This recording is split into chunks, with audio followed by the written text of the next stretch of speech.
Merci, Michel, de nous avoir invités pour cette session spéciale du Jour du souvenir.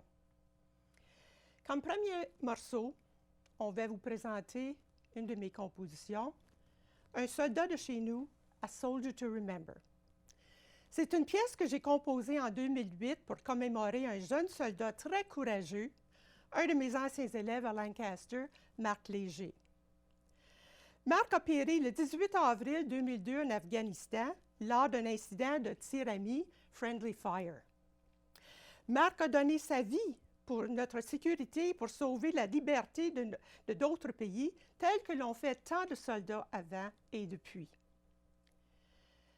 Je vous invite à penser à un soldat, un vétéran, possiblement un père, un grand-père ou autre, qui est cher à votre cœur, pendant que nous vous présentons cette pièce, Un soldat de chez nous, A Soldier to Remember.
Quelle belle pièce, Nicole, n'est-ce pas? Oui, c'était vraiment beau. Que de talent. Maintenant, ce soir, nous allons parler de l'histoire de 3 familles des soldats de Cornwall qui, malheureusement, sont morts sur les champs de bataille lors de la Deuxième Guerre mondiale, et ainsi que de leurs familles. Pouvez-vous nous en parler? Bien, d'abord, on va commencer avec celui qui a commencé mon aventure, qui s'appelait Hector Joseph Bruyère. Si vous vous rappelez du restaurant Bruyère à Cornwall, beaucoup de familles vont s'en rappeler, c'était un des 5 fils qui sont allés en guerre. Bernard a survécu, son frère, mais Hector, malheureusement, est tombé en atterrissant le jour du grand débarquement, le 6 juin 1944. Et puis, j'ai été intéressée dans son histoire, sa biographie. Je voulais avoir une photo de ce qu'il avait de l'air. Je ne savais pas comment me prendre. Je suis allée aux archives à Ottawa. Je suis allée à la Légion à Cornwall, au musée de Cornwall, pour avoir des informations sur les soldats qui étaient décédés. Et puis, sur la pierre à Cornwall, sur le monument, il y a plus de 197 noms de soldats qui ont donné leur vie pour la Deuxième Guerre. Alors, j'ai commencé à être intéressée à poursuivre mes recherches. J'ai contacté un de mes oncles qui était dans son unité. Il était avec un régiment qui s'appelait Queen's Own Rifle à Toronto. Et puis, j'étais fascinée d'entendre pourquoi il s'était enrôlé puis qu'il était à Toronto. Il avait besoin des Canadiens français pour aider avec la journée du grand débarquement parce que c'était en France. Et puis, c'est un régiment anglophone à Toronto. Alors, ça m'a vraiment intéressée. J'ai contacté une personne que je pensais peut-être qu'il était parenté, son neveu. Et puis, il était il s'appelait Mike Bruyère. Il était très généreux. Il m'a partagé des photos. Alors, j'étais comme émerveillée de voir tout ce qu'on pouvait apprendre en parlant aux familles, mais aussi en faisant les archives du journal Freeholder. Alors, ça, c'était toutes les années de guerre. J'ai passé à travers de ça très minutieusement pendant plus d'1 an. Et puis, j'ai tout rassemblé ça dans des cartables que vous avez au centre. Qu'on a au centre, que le monde peut rentrer consulter à notre centre, à la bibliothèque locale. Alors, c'était surtout ce soldat-là. Ensuite, je vais juste rejoindre ma carte pour avoir les noms des autres. Alors, il y en avait un qui m'intéressait aussi. Son histoire, c'était son Walter Burgess. Ses parents ont écrit pendant près de 5 ans au département pour avoir de ses nouvelles. Il était porté disparu.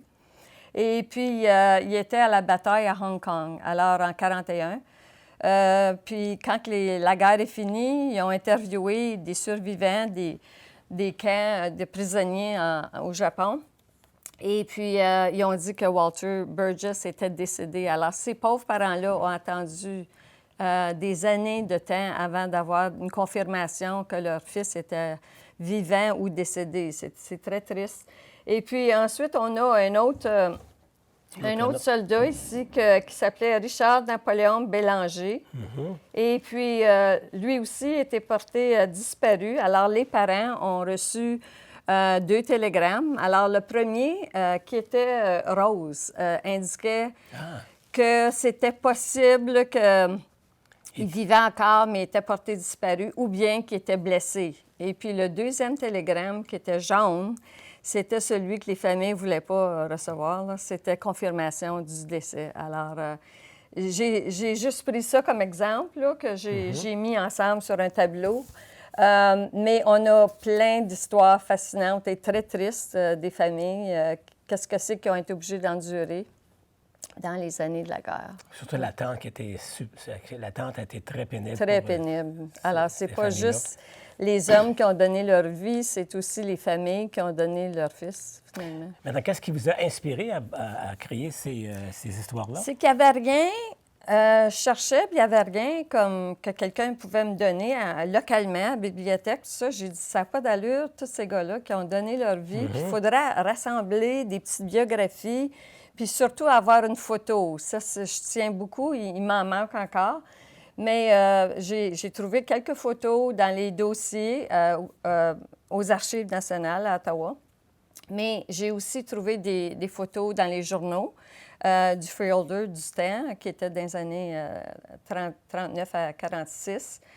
J'ai fait un index des photos. Alors, même pour les soldats qui ne sont pas décédés, s'il y a du monde qui veut venir faire de la recherche, j'ai J'ai des dates. C'est un index facile à consulter pour voir des photos de leurs proches. Ah, c'est excellent. Maintenant, nous allons retourner au Clarpian Duo pour une autre pièce qui s'intitule Lily Marlene.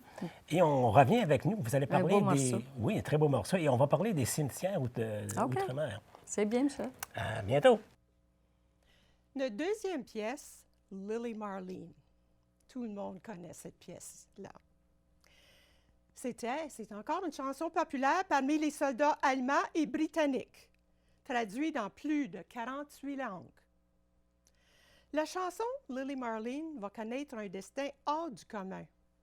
Elle devient la chanson emblématique de la Seconde Guerre mondiale avant de transcender les époques. Partout sur le front occidental, cette chanson est devenue le symbole de la nostalgie amoureuse, mais aussi de l'espoir d'un retour des bonheurs de l'avant-guerre. Sans doute, elle a été chantée, appréciée par ces soldats de chez nous. On vous présente une version instrumentale de la chanson Lily Marlene.